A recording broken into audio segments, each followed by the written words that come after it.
Welcome to Empowered to Grow, the podcast. I am your host, Hanan Basha, the business doctor. Following our conversations with empowered women who woke up one day and consciously claimed, I am more than enough, I am worthy, I am empowered to grow. And along their empowering journey towards realizing their own potential and their quest for growth, they became a beacon of hope and guidance for others. May you also find your inner power to grow.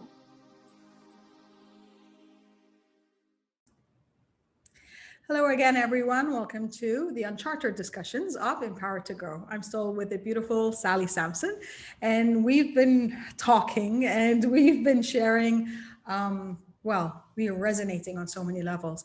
I think one of the things that Sally had mentioned in the first episode and that really had an impact with me was the fact that how we're conditioned to fit within a certain frame and how that frame limits us possibly for the remainder of our life, just because we are not expected to go outside that box. And it is the weight of expectations that come along with it, rather than the freedom and the space to discover who we are, our potential, how we want to grow, how we want to show up in life. And I think that impacts a lot of what we do beyond that. And provided that science now tells us that our subconscious, which dictates approximately 90% of how we act, react, and interact in life, is actually shaped between the ages of 0 to 7, which means that we're sponges from the day we're born. And the more we heard, no, you can't, you won't, you shouldn't, the more it became our internal dialogue. Sally, what are your thoughts on that? My thoughts are boxes, which I see not just women being put into them, but men too. That's true. Pigeonholes. Very much. Yep. 100%. It comes from a place of scarcity and limiting, and, a place of trying to limit things. And so you can understand them, but that's just not humanity. We often try to put people in black and white categories. We are mostly gray. Yeah, that's true. Or we're the other way around. Let's go to the other end of the spectrum. 100%. And the thing is, you try to, I think anyone who's put in a box struggles with it. It's like, for example, the fashion industry, which, again, this is like a big thing for women, especially now with filters and, Photoshop and things like that, where it's literally not just something that people do in agencies that you see on billboards or on television, but it's on your phone. Now it's that simple. You are put in a box, and then the box is then pointed towards an ideal, and it's an unattainable, inhumane ideal that you will never reach, because no one has ever reached it. Not the supermodels that we see, who suffer to maintain that image one way or another. Exactly. And so the knock-on effects of that, what it teaches you is that I'm not enough. Sure. I'm not good enough. I'm not smart enough. I'm not pretty enough. I'm not tall enough. I'm not short enough. I'm not fat enough. I'm not thin enough. Whatever it is, it's a scarcity mindset that we grow up believing is a reality. But it's not even something that we question. It was not even something that I was aware of. I didn't have the vocabulary growing up to even define what a scarcity mindset was. Yep. And when my coach first told me that statement, it's like, the story you tell yourself, that made me angry. I'm like, what do you mean the story I tell myself? It is a reality. It's like, no, that's the story you are telling yourself. It's what you have been made to believe is your reality, but in essence, it isn't. And that was for me such a pivotal moment in the way I thought and processed through things. That is like, okay, hang on a second.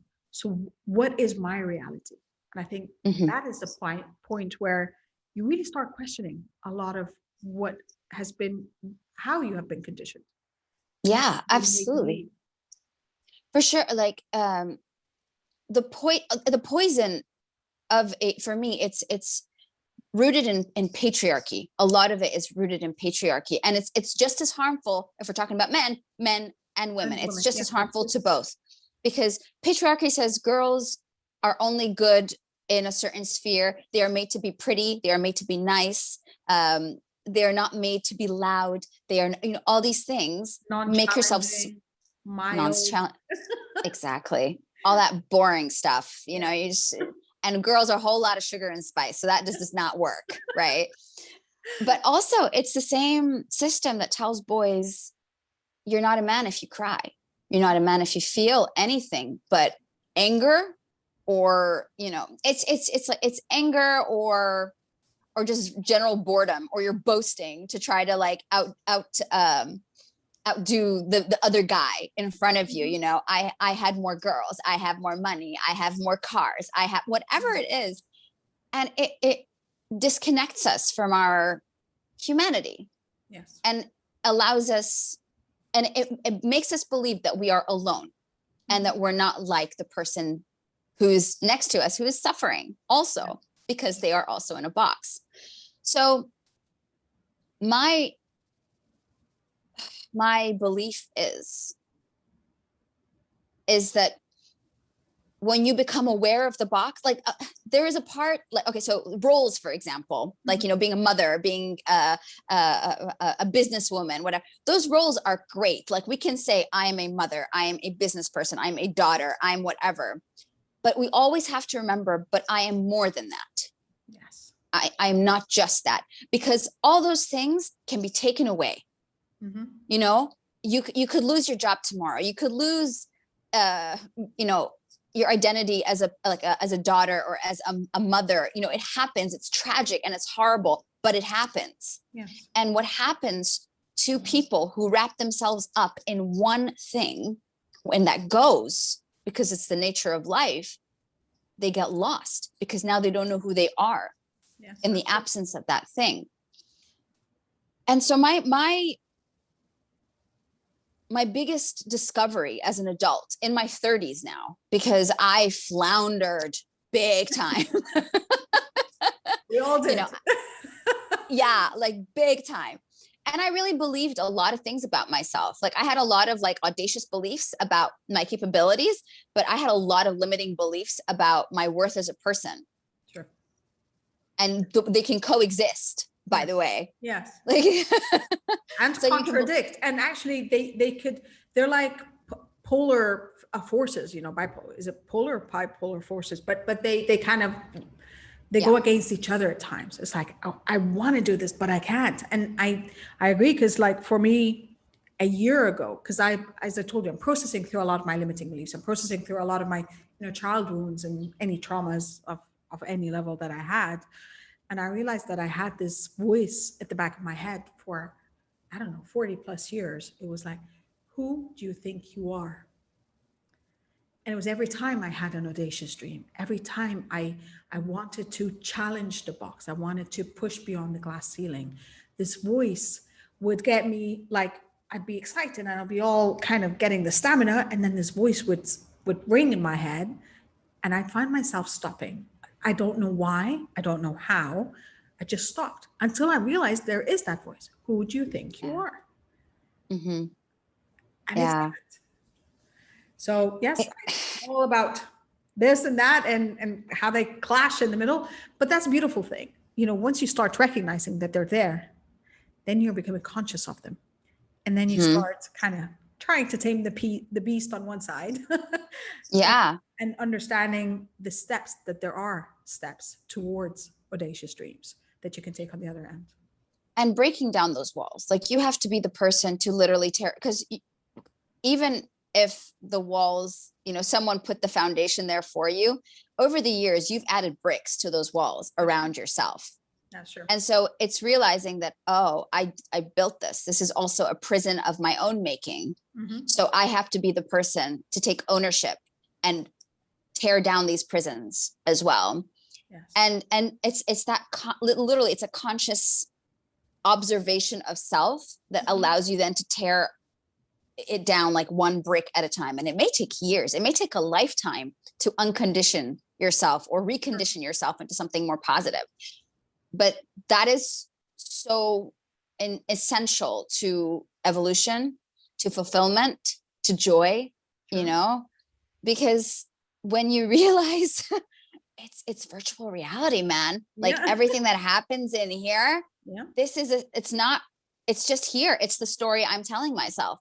Yeah. So I can choose to tell myself, who do you think you are? My story, my limiting belief, if I may share it with you, or the voice that was inside my head was, you're invisible, you're going to die alone. Mhm. Those are the limiting beliefs that have informed so many of my decisions. Exactly. And these have been shaped by one way or another by whatever you went through in your life. Absolutely. Exactly. And you just think it's kind of been the thing that propelled me as well, because now, like, I mean, when you look at what I do, I'm on stage. Like, it's literally the polar opposite of being invisible. It's like, look at me. Yeah. You know, it's in a way, it propelled me into my destiny, or into the thing that I love the most, which is people, which is storytelling, which is connecting others, because I felt that isolation. Yeah. But I have to realize that isolation, while it served me in a way, I cannot stay there now. Exactly. It's I gotta put that behind me. Yeah. And then when you are brave, this is the thing, this is a wonderful thing about being empowered and being brave. When you are able to step out and call it out, look the demon in the eye and say, I see you, I slay you, I'm done with you, I'm moving on from you. Someone else sees that and goes, oh, I can do it. Oh, yeah. There's a dragon chilling with me too in this space. I need to turn around, I need to slay the beast. You know what? That became my newfound superpower that I had not realized I had. Over a year ago, January 2020, I came back. I was visiting my last Christmas in Egypt. Hopefully, inshallah, will come again now with everything that's happening. But fingers crossed. Exactly. That was one of the things that it was one of the times where I felt super disempowered. You know, all the vision I had for my business, nothing was working out like I wanted. And I really, really felt crushed. And I did this abundance meditation over there. It was going around, and I was like, de facto for abundance meditation. I'm like, you know what? I meditate anyway. Let me do this. It was 21 days. And I came back, and during that time, I kind of felt an uplifting within my spirit. And that for me was literally where, I mean, I've been reading about mindset. I've been listening to about, learning about it, but feeling it with something, when something kind of that moment when something switches inside of you. Yeah. That, I don't know how, but one day I woke up and that switch for me was from scarcity mindset to an abundance mindset. And I came to realize I'm abundant. I'm abundant with knowledge, with certificates, with love, with empathy, and I want to share. And I created a Facebook group, Empowered to Grow, but naturally, and I started just kind of writing every day. I found like the more I wrote, the more I shared my knowledge, realizing that because of this abundance I felt, there is nothing that I would share that would make it any less scarce for me. And there's no way on earth I can share everything I know. I've got like a variety of certificates and stuff, which I love to use interchangeably because they equip me to see things differently. And I realized that the more I share, the more I feel abundant. But more importantly, that's a superpower that I uncovered is the more I'm sharing, and I started sharing vulnerable moments. And I started sharing photos like with me, with my, like I've got curly hair, and when I first started nourishing it, I chopped it off and it was all over the place. It was horrible. I was like, oh, and I shared a photo of that. And I said, I was talking about taking one step at a time and nourishing and nurturing yourself. And I shared the photo 2 years later. And one of my sisters said, she's like, seriously, you put that on social media? And I'm like, yeah. But the point is, the more vulnerable I became, realizing my dragons and how I'm slaying them, or how I'm learning to slay them. I'm not saying they're all gone. And I don't think you ever get to heal 100% or get to overcome or get to banish all your limiting beliefs. Because every day I'm discovering something new, another layer that I didn't know existed. But the more I did that, the more others could come out and say, me too. And in a good way, not in a negative me too way, but it was me too. And thank you for sharing. And that made me think, and that made me realize, and that made me reflect on my own limiting beliefs. And I think that is a superpower that we all have. And sometimes, again, part of our conditioning is you don't share your vulnerabilities because someone's No. going to hold that against you. But the amazing part is once you put them out in the spotlight, I don't care if you're highlighting them, I already did. What are you doing that's different? You know? Exactly. That's so true. It's like the don't air your dirty laundry syndrome. Yeah. And you, at the second that you say, you know, this is my story, it's like speaking your truth gives you permission to just say whatever. Like it's liberating. It's liberating, and it also liberates the person experiencing the same thing who's afraid to acknowledge it. That's you know, the truth will set you free, but it also sets others, people around you free as well. Yeah. I think that's again, it is an empowering space to be in when, as you said, when you're not only sharing more and unveiling and revealing more about yourself, but you're also holding the space for others to do that. So I've been blessed and grateful to be able to do that for myself and also for others, but more importantly as well, as you go along, you also find a tribe of others that are willing to hold a space for you, to be as vulnerable as you need to be, even when you can't in front of kind of a bigger crowd. And I think that's the possibly the last point I'd like to touch on this here is finding your tribe. Because you touched on it as well, saying it might have been others who empowered me, might have not been in my direct circle. I think that's another limitation that we also tend to believe that it has to be someone around us. But for me, I started realizing that I'm creating a tribe around the world, and it could be 1 here, 3 here, those kind of things, and we can connect. I know it's not ideal that we can connect on the screen. I love human connection as an in-person, but still that I can find others, I can connect with others, that we share elements of our stories and we share elements of how we've overcome adversity in our life and connect in that sense. So are you finding your tribe? Yes, I have, because I am a people pleaser. That was my conditioning. And I really wanted to be good and I wanted to be liked, you know, and those were my thing. That was like always like my thing. Like I would do anything within the realms of what was, or the boundaries of what was good so that you would like me. Yeah. And what that meant was I had a lot of people around me who were takers and I was a limitless giver. Yeah. And so part of the evolution and like coming out of like breaking out of these boxes and looking the demons in the eyes and whatever, it's allowed me to literally see who is in my tribe and who do I just think is in my tribe, but is really just sort of in it for themselves. They're doing their own thing. They're like, if you're there, you're there. If I can get something off of you, cool. If not, then, you know, and you can keep them around. I mean, they're companions, they're acquaintances, they're people you socialize with every once in a while. You don't have to cut off all ties, but again, is understanding who's there for you. And I think that is the bottom line. The danger is when you mistake an acquaintance for a close friend or like whatever it is, when you put someone in a role that that they've not earned. That's the thing. And so that's been my struggle, because I love people and I try to offer, you know, whatever it is I do, or whenever I meet people, I try to offer my whole heart, you know, on a plate. And sometimes you gotta realize, if you are someone who has that openness and that love for people, that there's are moments where, like, definitely have the openness and the authenticity and all of those things, but not everyone gets access to the deepest part of who I am. Only the people that have really proven time and time again that they show up for me the same way I show up for them. Those are the people that are really part of that core tribe. But then, like, there are different kinds of tribe, for example, like for people who want to start businesses, for example, for women who don't have anyone around them in their families who've ever been business owners, and they want to do something different. They want to try something that no one has ever tried before, or go into a different sphere. When I go back to like my direct tribe, my direct family, the one that I was born into, the one that I didn't choose, the same way no one chooses their family. Yeah.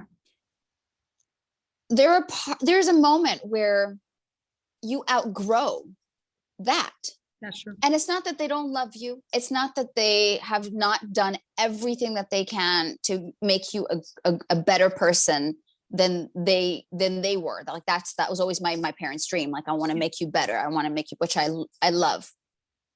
But that's their limitations. So if I want to go beyond, I need to find a tribe that is going to push me beyond. So opening yourself up to people who are going after their dreams. You know, the wonderful thing right now is the internet, baby. You literally have access to everyone.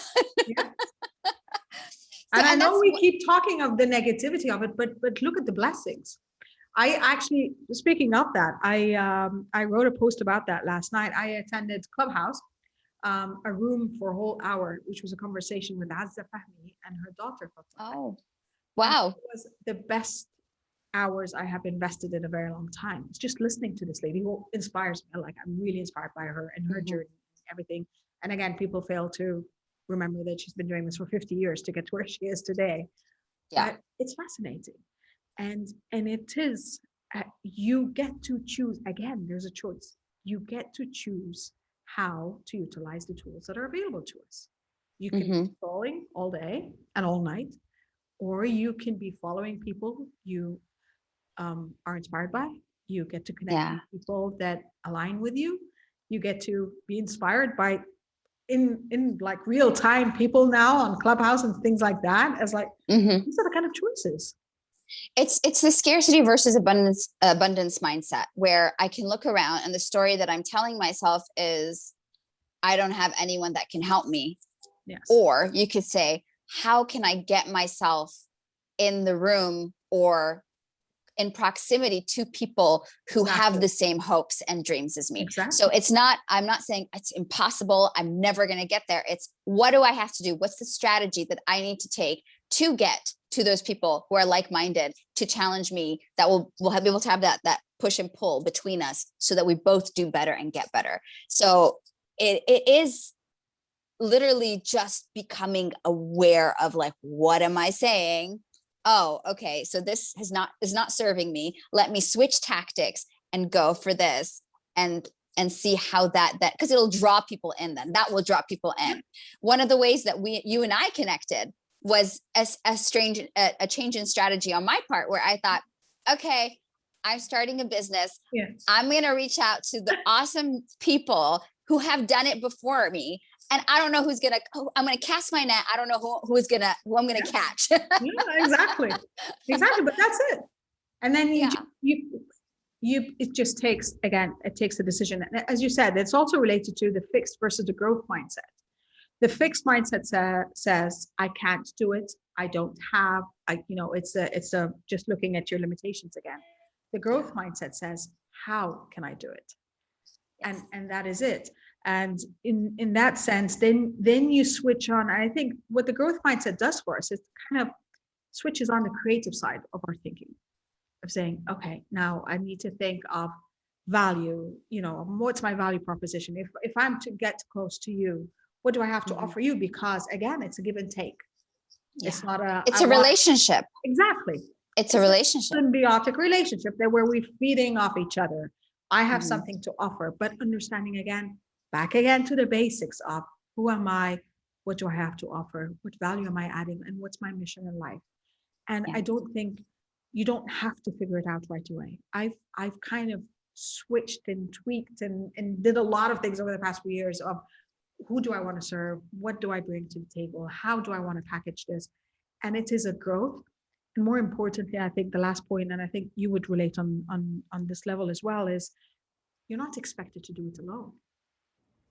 You are not expected to realize and unveil all your limitations by yourself, and you're not expected to break through them by yourself.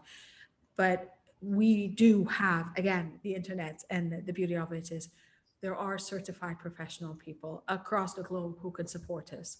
And they're literally a Zoom call away of saying, I'm ready. What do you have to offer?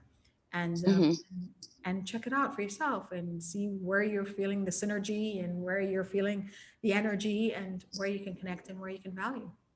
Yes, no, I agree completely. And I think for women particularly, there's two polar opposites in terms of the models of dependent versus independent. Yeah. And when we talk about dependent women, we think of women who are completely disempowered, women who have a lot of people around them to do everything for them. That's the model.